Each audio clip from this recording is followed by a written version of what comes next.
Thank you, Mr. Chairman. Mr. Graham, Dr. Klein, Ms. Myers, thank you for being here. Congratulations on your nominations or renominations in one case, and thank you for your willingness to serve. Mr. Graham, you have been renominated to a 5-year term of the NTSB, which plays a vital role in investigating root causes of some of the most devastating transportation accidents in our country and identifying key areas of improvement. This includes disasters like the East Palestine derailment, which Mr. Graham deployed as the lead investigator. The NTSB has made 34 recommendations in response to that derailment. Over a year has passed since that report came out, and yet most of the recommendations still remain open. So I hope this is a moment where we can talk about some of those and the committee can work together to address those recommendations in a reauthorization bill. The NTSB is critically important in investigating the tragic mid-air collision in DCA airspace that killed 67 people in January. But this wasn't an isolated incident. The NTSB found over 15,000 near-miss incidents between commercial aircraft and helicopters in the 3 years leading up to the crash, and controllers warned that the FAA helicopter routes were dangerous, but that information was dismissed by the agency, the FAA. Meanwhile, the Army has been operating 100% of its missions with ADSB out, not transmitting. These weren't unknown risks. They were ignored warnings that cost lives.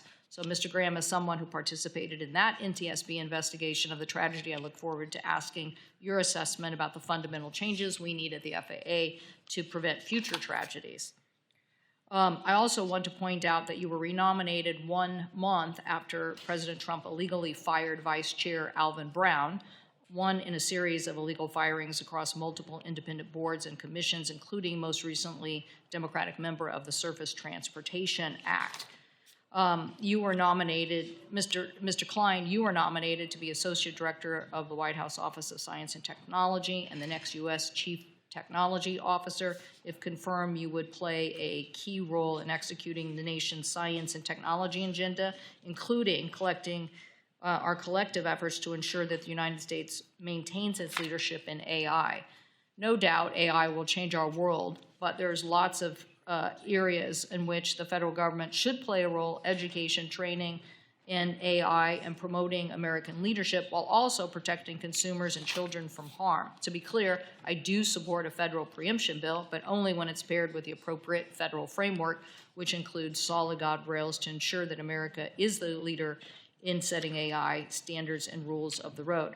I look forward to hearing from you on those priorities and other OSTP priorities. Finally, Ms. Myers, if confirmed, you will be the Undersecretary for Economic Affairs at the Department of Commerce, and you will be responsible for overseeing the Bureau of Economic Analysis. Some of the most important economic data and statistics that our government produces, including GDP estimates and international trade deficits. American businesses across every industry, from housing to retail to technology to manufacturing, depend on those accurate statistical information from the federal government that is free from political influence. Without it, businesses find themselves flying blind and unable to invest with confidence. So everybody, I believe, should agree on economic statistical agencies' ability to produce that data free from political influence. So I hope you will agree with that, and plan to ask you questions about that and your general plans for the integrity of economic data and what we need to do to continue to move forward collectively on America's commerce agenda. So thank you, Mr. Chairman. I look forward to hearing from our nominees.